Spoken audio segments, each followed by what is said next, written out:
안녕하십니까, 창업사령관입니다. 이번 영상은 어제죠. 5월 3일 날 중기부에서 창업성장기술개발 사업, 보통 디딤돌 과제라고 부릅니다. 제2차 하반기 시행계획 공고가 있었습니다. 관련해서 공고문 해설과 그리고 지원 전략에 대해서 설명드리도록 하겠습니다. 공고가 떴는데요. 네. 이번 2차 공고는 이제 5월 달에 떴죠. 그리고 신청 접수가 6월 3일까지입니다. 그리고 일정이 선정 평가가 6월 달에서 7월 달에 걸쳐서 진행될 예정입니다. 디딤돌 사업의 그 세부 과제가 네, 첫걸음, 도약, 그리고 소재 부품 장비로 크게 나뉘어지고 첫걸음 과제는 지역 특화 R&D, 그리고 성장 네트워크 R&D, 도약 과제는 글로벌 R&D, 그리고 연계 지원은 초격차, 그리고 민간 협력 오픈 이노베이션 사업으로 나눠지는데요. 이 연계 지원의 초격차 민간 협력 오픈 이노베이션 사업은 이미 이 사업에 이 초격차 1000 플러스 사업이라고 있죠. 그리고 민간 협력 오픈 이노베이션 사업이라고 있는데 그 사업에 선정된 기업들을 대상으로만 창업진흥원에서 기업의 몇 개를 추천해서 진행되는 과제입니다. 그래서 이 초격차랑 민간협력 오픈 이노베이션 사업은 일종의 그들만의 리그라 보시면 될 것 같습니다. 그래서 이 초격차나 민간협력 오픈 이노베이션에 선정되지 않았던 기업들은 이렇게 첫걸음 과제, 그리고 도약 과제, 그리고 소재 부품 장비 과제에 도전해 보실 수 있습니다.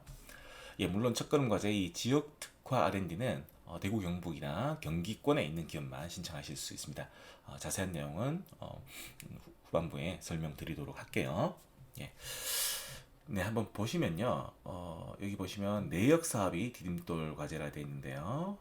자, 이 문구 상당히 중요하죠. 중소기업은 주간 연구 개발 기관으로 세부 사업의 동일 모집 차수에 내역 사업별, 내역 사업이 디딤돌입니다. 이 디딤돌에 1회에 하나요. 한 가지 과제만 신청 가능하다고 했습니다. 주간 연구 개발 기관으로. 그래서 이 내역 사업의 디딤돌 과제에 이번 동일 모집 차수 2차죠. 2차에는 이 내역 사업, 디딤돌 사업 안에서 하나만 1회에 걸쳐서 한 개의 과제만 신청 가능하다는 거죠. 자, 근데 여기서 중요한 부분이 있죠. 자, 주간 연구 개발 기관으로는 이렇게 제한이 있는데 공동 연구 개발 기관으로 또는 위탁 연구 개발 기관으로는 몇 회 이런 제한 조건이 없습니다. 그래서 제가 만약에 신청한다면 이번에 이 부분 되게 중요한 전략이죠. 공략 포인트 중에 하나인데 자, 주간 연구 개발 기관으로 하나를 신청하고 이 내역 사업 디딤돌 내역 사업 안에서 하나 둘셋 요 두 개는 연계 초격차랑 민간 협력 오픈 이노베이션은 빼고요. 만약에 소재 부품 장비에도 해당되시면 소재 부품 장비, 글로벌 R&D, 성장 네트워크 R&D, 지역 특화 R&D 그 중에서 한 가지를 주한 연구 개발 기관으로 신청하시고 또 나머지를 또 공동 연구 개발 기관이나 위탁 연구 개발 기관으로도 신청하실 수 있겠죠. 그 중요한 공략 포인트가 될 것 같습니다. 그래서 선정 확률을 조금이라도 높일 수 있는 방법을 한번 고민해 보십시오. 좀 설명이 길어졌는데요. 이 전략이 상당히 중요하기 때문에 좀 길게 다뤘습니다. 자, 1차 공고와 2차 공고가 어떤 차이점이 있을까요? 1차 공고에서는 첫걸음 도약으로 크게 구분을 했었습니다. 2차 공고에서는 첫걸음 도약 소부장 분야 스타트업이 추가되었습니다.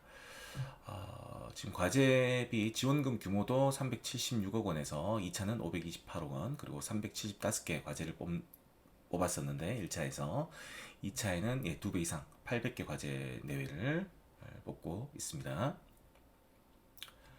공통 자격 있죠. 주간 연구 개발 기관은 무조건 창업 7년 이하이면서 매출액 20억 미만인 창업 기업이어야 됩니다. 자, 공통 자격은 주간 연구 개발만 적용하죠. 그 말은 공동 연구 개발 기관은 이 자격에 걸리지 않는다. 이 말이죠. 참고하십시오. 추진 체계를 보시면 이렇게 주간 연구개발기관 그리고 공동 연구개발기관. 예, 주간과 공동은 무조건 중소기업만이 참여하실 수 있습니다. 그러나 위탁 연구개발기관은 예, 대학이나 연구기관이 참여하실 수 있고, 네, 물론 기업도 참여하실 수 있습니다. 이번 2차 공고에서 이렇게 주간 연구개발기관 단독으로 신청하실 수도 있고요. 자, 어떤 과제인 경우는 예, 아까 예, 세부 과제 중에서 예, 위탁 연구개발기관이 필수로 참여해야 되는 과제가 있습니다. 바로 성장 네트워크 R&D 과제입니다. 이 과제는 무조건 예, 위탁 연구개발기관이 참여하도록 되어 있습니다. 네, 그 내용은 자세히 설명드리도록 하겠습니다. 예, 3750 제도는 예, 연구 책임자로 연구자가 동시에 연구개발 과제를 최대 5개만 할 수 있습니다. 그리고 연구 책임자로는 3개까지 할 수 있습니다. 공동 연구개발기관의 책임자는 연구 책임자 자격이 부여되지 않습니다. 참여 연구자로 되니까요. 공동 연구개발기관으로 참여하시는 공동 연구개발기관의 책임자께서는 이 3책에 요게 카운팅 되지 않는다고 알고 계십시오. 예, 지금 보시면 신청 및 접수 방법이 약간 틀립니다. 예, 세부 과제에 따라서 첫걸음 과제 중에 지역 특화 R&D, 예, R&D는 아이리스에서 접수를 하고요. 예, 첫걸음 과제 중에서 성장 네트워크형 R&D는 SM테크에서 접수를 합니다. 이거는 평가 절차가 좀 다르기 때문입니다. 예, 접수 기간이 6월 3일이고요. 예, 우선 첫걸음 지역특화 R&D에 대해서 설명드리도록 하겠습니다. 이 과제는 예, 이번에 이 과제를 운영하는 기관이 중소벤처기업청입니다. 경기도 경기지방청하고 대경청, 대구경북 중소벤처기업청에서 운영을 하기 때문에 이 지역에 해당되는 기업만이 신청하실 수 있습니다. 네, 그리고 예, 이 지역특화 R&D 같은 경우는 공통 자격으로는 아까 7년 이하 그리고 20억 원 미만이 되어야 되고요. 그리고 중소벤처기업부 R&D를 처음 수행하는 기업이어야 됩니다. 예, 중소벤처기업부 R&D를 한 번도 수행하지 않은 기업이 신청할 수 있는데 단 중소기업 R&D 기획지원 어떤 기획지원 사업들 있죠. 네트워크형 1단계라든지 이런 부분은 다 기획지원 사업입니다. 한 2천만 원 정도, 2천, 3천 정도 지원하는 사업인데요. 어떤 최대 5천만 원까지 지원하는 것도 있었는데 그 기획 지원 사업에 선정됐던 기업들은 R&D를 처음 수행하는 것이 아니라고 본다는 겁니다. 그래서 이 기획 지원 사업에 신청한 기업, 선정된 기업도 이 지역 특화 R&D 사업 신청하실 수 있다는 겁니다. 예, 대구 경북 소재 기업들은 이렇게 특화 분야에 해당 시 별도 제출 양식이 하나 있습니다. 그래서 로봇 분야 대구 경북에서 육성을 하고 있죠. 로봇 그리고 ABB 뭐 A는 예, 인공지능, 빅데이터, 블록체인이라고 말하죠. 그래서 미래 모빌리티, 헬스케어, 2차 전지 이 분야에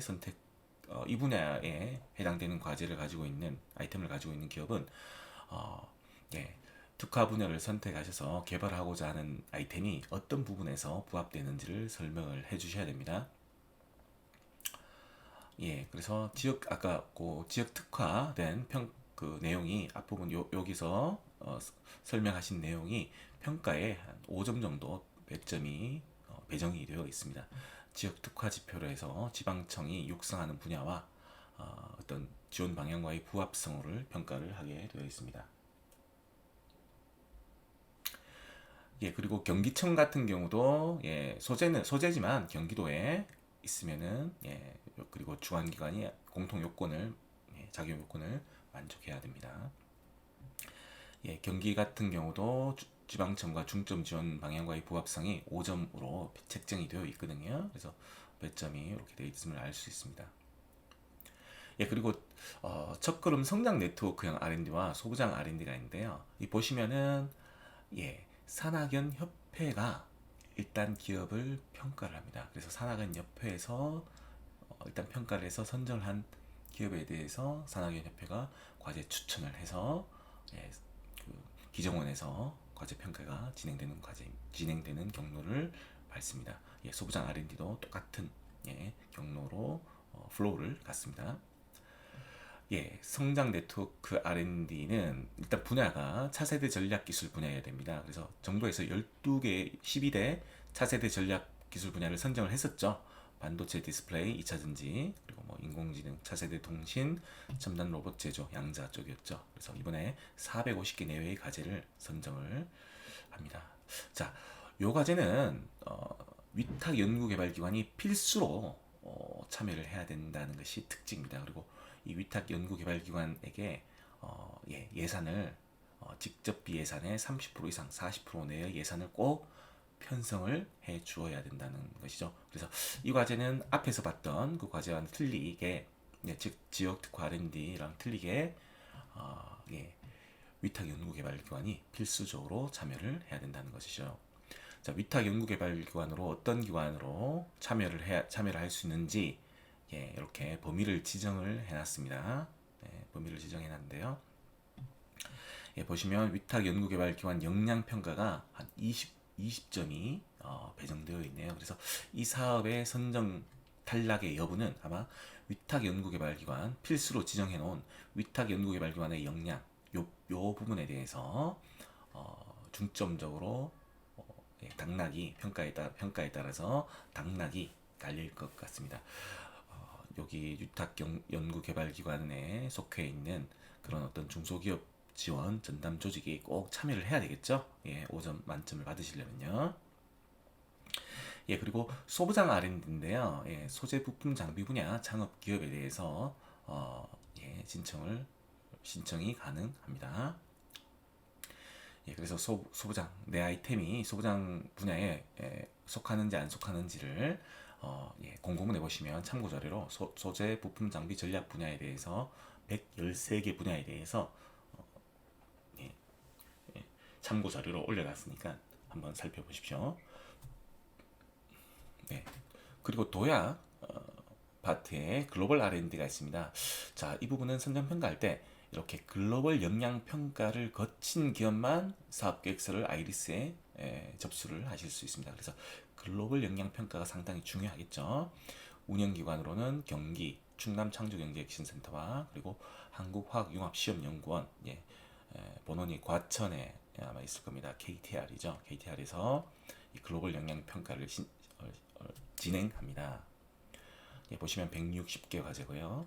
그래서 어떤 세계 시장 진출 목적의 글로벌 스타트업 전용 R&D라고 보시면 됩니다. 그래서 글로벌 진출 계획을 보유하고 있는 스타트업은 신청해 보실 수 있겠죠. 그래서 글로벌 진출 계획서를 제출하고 통과한 기업에 한해서 사업 계획서를 제출하고 이렇게 경기창조경제혁신센터는 미주, 아시아, 중동 쪽에 지원을 하고요.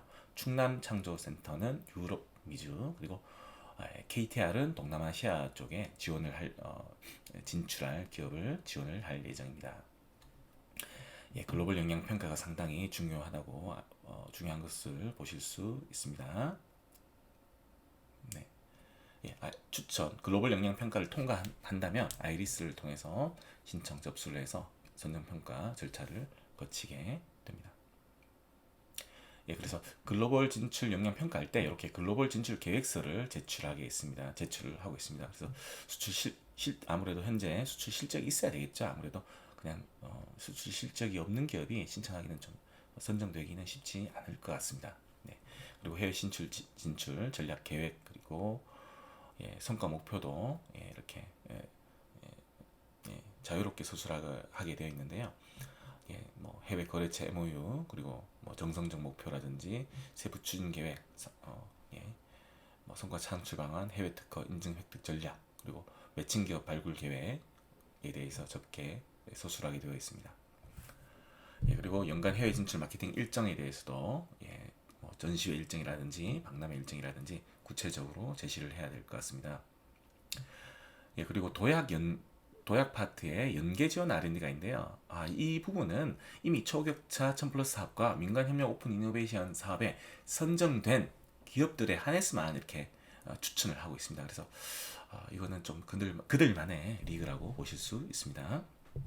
그래서 초격차 스타트업 1000+ 프로젝트에 선정된 기업이 신청하실 수 있고 그리고 민간협력 오픈 이노베이션 사업에 2022년에서 2023년에 150개 사가 선정되었었는데 그 중에 창업진흥원이 한 10개 정도, 10개 내외를 추천해서 선정평가를 진행한다고 합니다. 예, 이상 창업사령관이었습니다. 구독과 좋아요 꼭 부탁드립니다.